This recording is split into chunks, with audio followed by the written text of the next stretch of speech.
Good morning and welcome back to 501c TV. I'm your host, Janelle Harris, and this is the podcast that talks to system change leaders, thought leaders, nonprofits, and nonprofit partners to find out what's new in the exciting world of nonprofits. And this morning I have with me Ted Hoskinson with Roots and Wings. Welcome, Ted. And good morning. I'm so happy to have you here today. They have an awesome program, you guys. It's got a really cool background, doing amazing things for kids in our community right here. Dealing with literacy, which is so important, really near and dear to me. I have a bunch of kids and I love reading, and I'm always like trying to push them to read. So I'm excited that you're here. And I'm gonna let you tell us a little bit about Roots and Wings, how it got started, what is your background? Give us all the good info. Okay, well, I started the organization in 2016 in honor of my wife, who passed away. She was a wonderful person, and she had actually named the organization. We had decided that when we both passed away, we would set up this foundation to help children and families in need.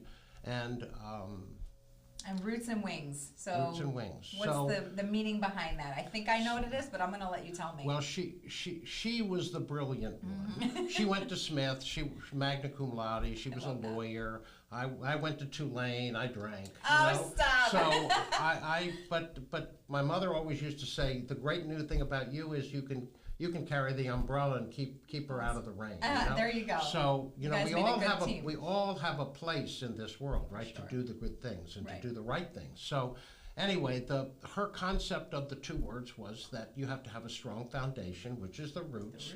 Before you can begin to spread your wings, right? Like a butterfly. Yeah. Except now we're talking about soaring, because we think that once you capture those important things, you can soar. For sure. And do whatever you need to do in life. Correct. But the first thing is you have to have confidence to do that. So what we try to do in our programs is, first we honored teachers. That was the first year because it was the simplest. I had started going to a school, Pine Grove, and honoring some teachers that Joe Picia, who was the principal, said, my teachers in Title I schools don't get enough appreciation. Agreed. Nobody knows how hard they work, but I do. Yeah. And so he said, listen, let's go to the school and honor a couple of teachers. Two of my friends were did it once, and I said, I'd like to come along. Now we can honor 3 teachers. I love it. So each teacher was given $100.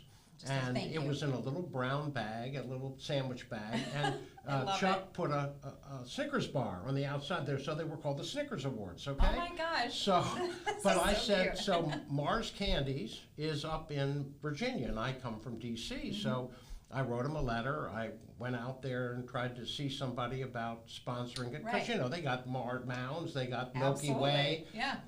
No, we don't do that kind of thing. So I said, well, I'm not calling it the Snickers Award then. So we renamed it the Above and Beyond Awards. Perfect. And what's really good is now everybody's using the Above and Beyond. Oh my God, that person went above and beyond for this, and this person did this. Anyway, so we renamed it, and that first year, which really almost killed me, I went to every school in Delray Beach, and we said, we want to honor 3 of your teachers. That's so awesome. For 9 months, every month we went and honored 3 teachers. That's so cool.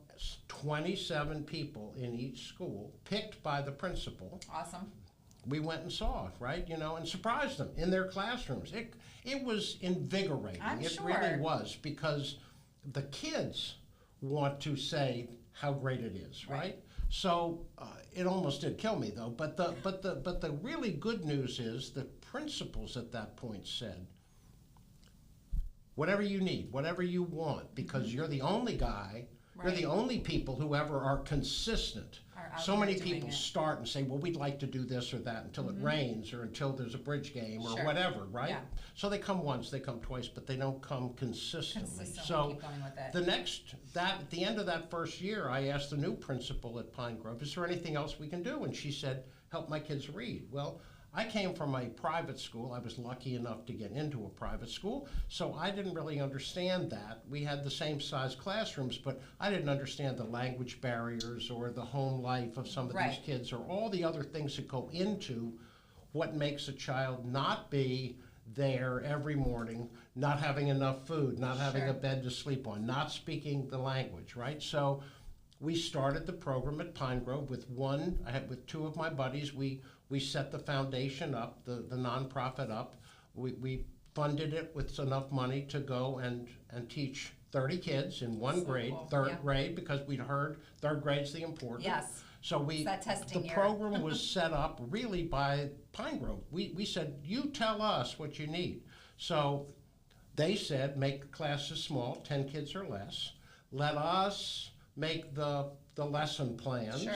You know, and I said, well, that's great, because I wouldn't want to know how to do the lesson plans, Right. and I'm not going to try to tell the school Right. and certified teachers how to teach, Exactly. right? That's not my job, I'm here right? to motivate. I'm just going to play the flute, and I'm going to get some people to give us some money, There right? you go. So we started with 30 kids, taught by certified teachers in the school, after school, for an hour each day, so 3 hours a week, which is still the way it is, 3 hours a week, Right. 9 weeks in the fall, 9 weeks in the spring. 54 hours of free instruction to kids. But That's we didn't awesome. just pick the most intelligent kids, the ones that are almost ready to read. We took the bottom 25% of the kids. Yeah, the ones that Because really need it. they're the ones that are reading 1 or 2 grades below grade level, and we're trying to save their life. Absolutely. Because if they don't know how to read by the 3rd grade, 74% of those kids will not graduate from high school. That's And crazy. even worse than that, if you don't know how to read by 4th grade, which is when math and science and all these other you're subjects lost. come into, 2/3 of those kids will end up either in jail or on welfare for the rest of their life, right? Yeah. So when people say, well, it's not my problem, well, yeah, it is all of our problems. We have to Sure. wrap our arms around these kids and help them, Yeah. because Literacy to me is like such an important topic, because it really is, when you talk about the roots, Right. it's establishing, if you don't have a good foundation of reading, like you said, things get harder, the lessons in other subjects, I mean, math then becomes reading problems. Exactly. If you Tom's driving his car twice as Exactly. fast as Sally, Yes. and it's 42, FORTY-2. Correct. You have no I don't know what chance. that is. No What is chance that? to solve that, you know, without that. So I think that's really awesome. I love everything that you guys are doing. So what are some of the, I mean, we have a lot of Title I schools here in Palm Beach County, and you know, what are some of the unique challenges that you're seeing in these schools that make it so important that we have to like step in right away? Well, I think I want to focus first on the kids. Yeah. Because, you know, what we can't help every child. So we start with the iReady test that they take in the fall. Yep. And then the school reaches out to those parents in that bottom part of this class and says, Right. we have this free program, but you have an obligation. Your child can't miss more than 2 times, and you have to pick them up at 4 o'clock or 4:30. And so if you can't do those things, then we can't help, right? Correct. So we can't help every child, Yeah. but the parents that want to have their children helped, and then you get not only have a literacy coordinator, but the person that will say speak Spanish or Portuguese in the school Right. will be contacting those parents and talking to them, because a lot of those parents don't speak English either. They sign their form with an X, you know? Right, and that's a good point, Ted. So how many different languages, I mean, what are we talking about I think here? it's 37 languages that are spoken it's a ton. in Palm Beach County. Right. I read this somewhere like a few weeks ago, and I was like, 30. I remember it being like 30 something, and I was like, that kind of blew me away. I was like, We have a form, because we have an MOU, Memorandum of Understanding, with the district, because we want to track those children and Right. see how much their progress is, right? Sure. So they send us this information, but we have to have a permission slip from the parents to do that, right? We don't know the parent's name, we don't know the parent's Right. phone number, the address. We're not interested in the parent, except that they show up. Right. The same way with Right. their kid, Exactly. right? So the certificate that they have to sign that says we get that information is in Portuguese, is in Creole, is in It's unbelievable. Spanish, and in English, Right. you know? And next year maybe in more languages. Who knows? I Right. don't know. But we get the memorandum of understanding, and then once we get that classroom set, so we pay the teachers. You pay the teachers. We actually got the teacher pay raise from $25 to $37 an hour. Awesome. We think that's very important. They We thought deserve they that. weren't paid enough. Agreed. They get all their benefits packaged. So our package to the school district is a little over $50 per hour. Awesome. We hire a literacy coordinator.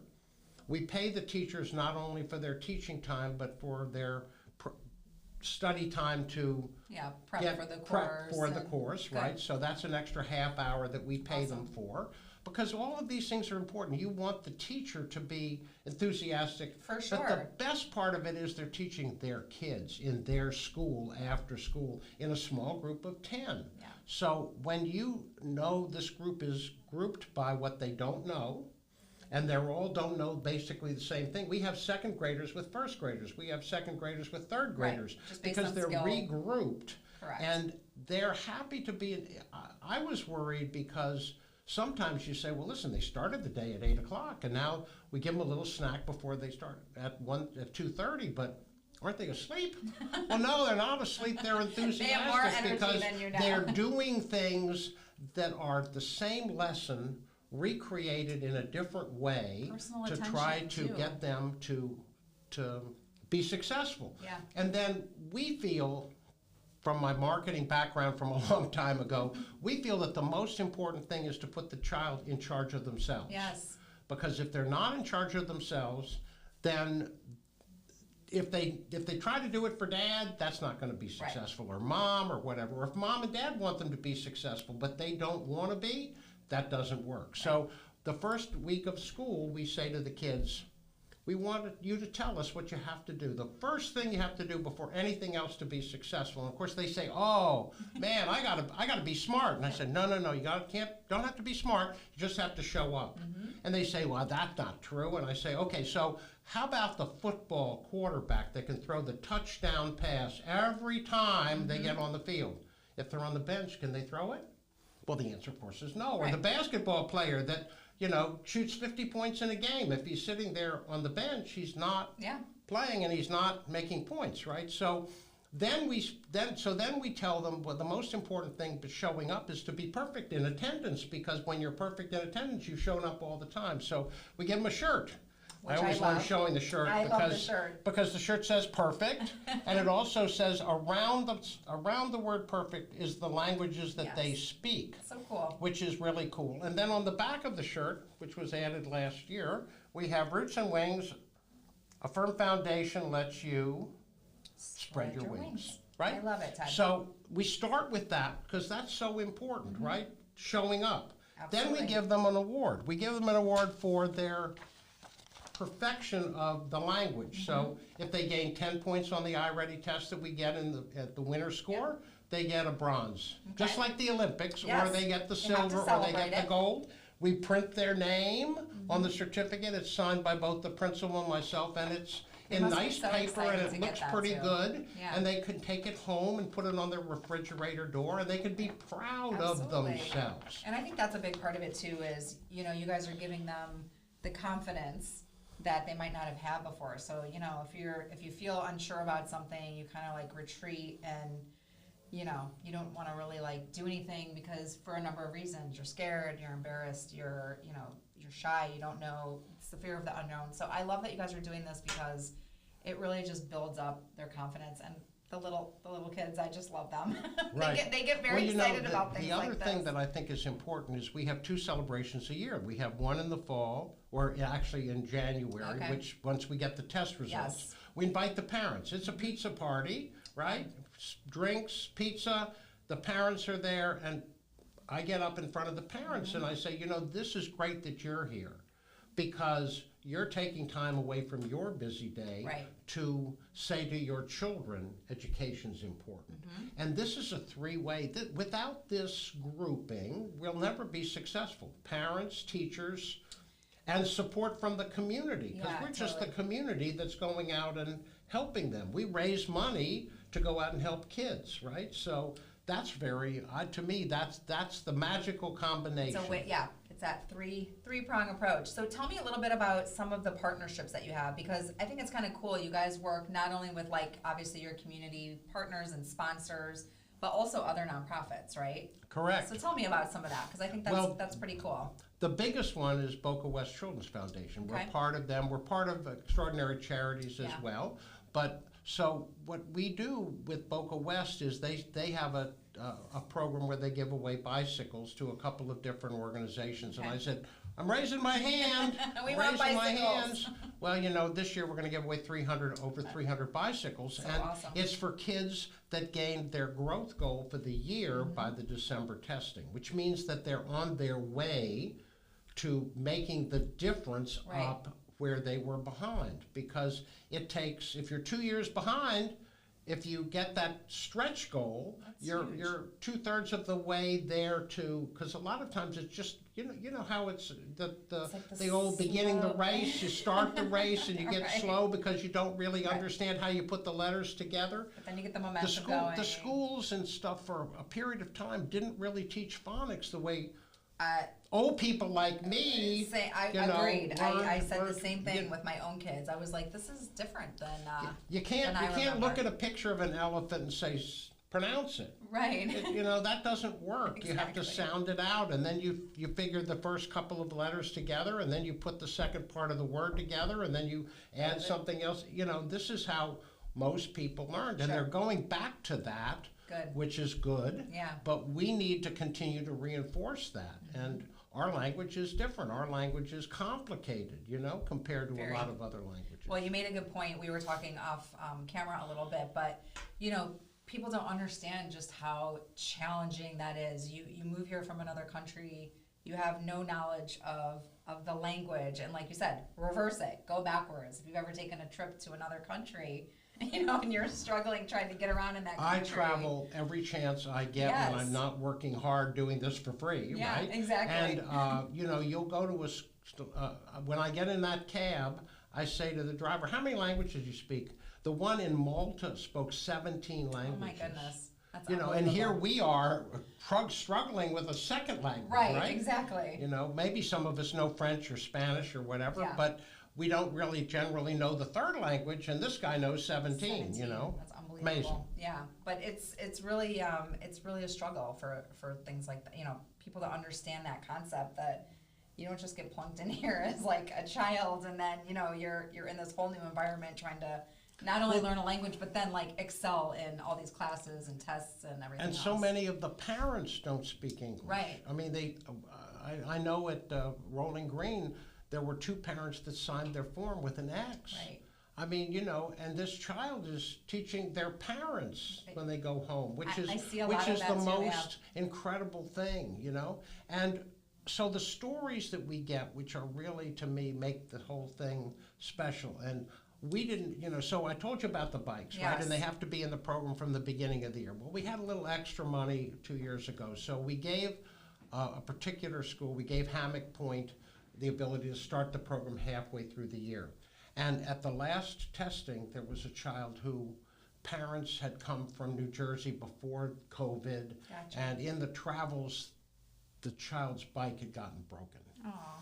And he kept asking at Christmas time for 2 years now, can I get my bike? Can I get a bike? And they said, we don't have enough money, right? Mm-hmm. But this child was struggling with reading, had successfully made 100-point gain. It was the largest gain. Oh It was my more than gosh. 100-point gain from mid-year to the end of the year. And they said, can we give this child a bike? They didn't know the story either. I Wow. didn't know the story at the time. And so I said, we got to give that child a bike. I got to make exceptions to rules. You know, Right. here's a rule, but there's always got to be an Yeah. exception for the right child. So we decided that we would give this child a bike. And so this one bike was behind the curtain instead of the 42 bikes in some of the schools, right? Well, the parents were there and all these people were there. And when the curtain raised, Oh gosh. Here we go. all of, You're gonna but make me not cry, only Ted. that, I know, but not only did his parents clap, all the other parents Right? clapped too Oh, I because love they that. knew. And we then heard that the mother wrote the story to my board about how he had I love lost that. the bike and that this Yeah. bike really meant something. Oh my to him. gosh. We didn't know it at the I time. know. We didn't know How would anything you know? about it. So, Oh, I you know, love that. sometimes these special little Yes. treats I are the love that you best. guys They're the do that. reason that you Yeah. do what you do. Absolutely. You know? That's the story. I love it. So rewarding. I mean, we could probably talk in a whole nother podcast just about. I was thinking when you mentioned 2016, and I was like, oh gosh, and then COVID came, and we all know about the literacy rates. Then that's a whole nother podcast. But what's the goal of Roots and Wings in the next year, 2 years, 5 years. I mean, 300 something bikes, 10 is a lot already. How do you top that? You know, you can never predict the future. Right. I've given it 3 more years. I'm 77 years old, so I want to be like the Queen. I'm going to do the royal wave at 80, you know.